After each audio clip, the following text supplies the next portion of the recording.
I was watching you, and although tremendously moving for me this sermon was and the service was, I could also observe your power and control here.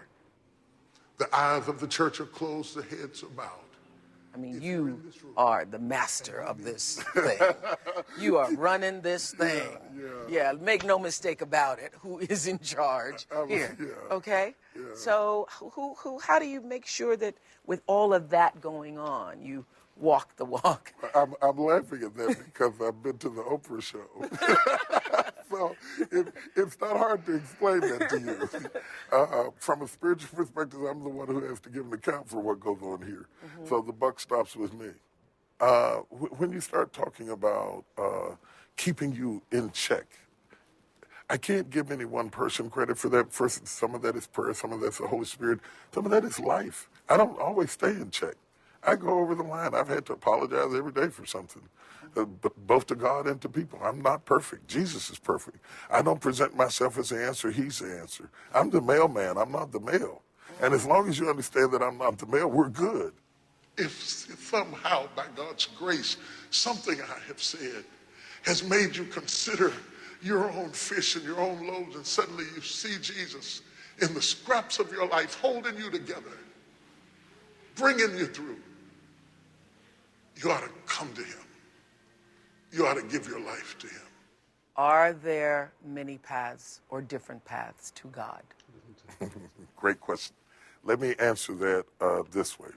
First, I believe one of the great lessons I think that we have today is to live in a country that allows us to have various religious notions.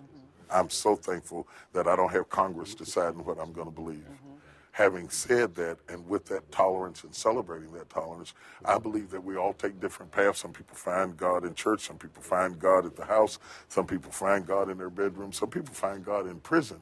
There may be different paths to God, but at the end of the day, there's one God and there's one door. I believe as a Christian that Christ is that door. Are all the religions leading to that path, or is only Christianity leading to that path? Well, I think you can get in Christianity and miss that path if you're not careful. Right. And I think that many people start in other religions, and at some point, my prayer and my hope is that they will cross over. And I'm going to cross over and see Christ as Lord, even if it's at the final moment. I believe he's the door. Every head bowed, every eye closed. This is the most sacred part of our service. If we don't do anything else, we're going to do this right. We must do this right. Okay, here's the big question. Who is he? How do you describe God? Oh, Can wow. you describe God? Wow, that is a big question. That's the big one. That's a huge question. That's a big one. Everybody got tape? Everybody's rolling because I don't want to run out of tape on this. Okay. What is the big one? How would you describe him? I describe him this way, as being the God of the universe, the CEO of creation, the master, the progenitor, and the originator of all life. He is the beginning of all things, he is the end of all things, and by him all things consist.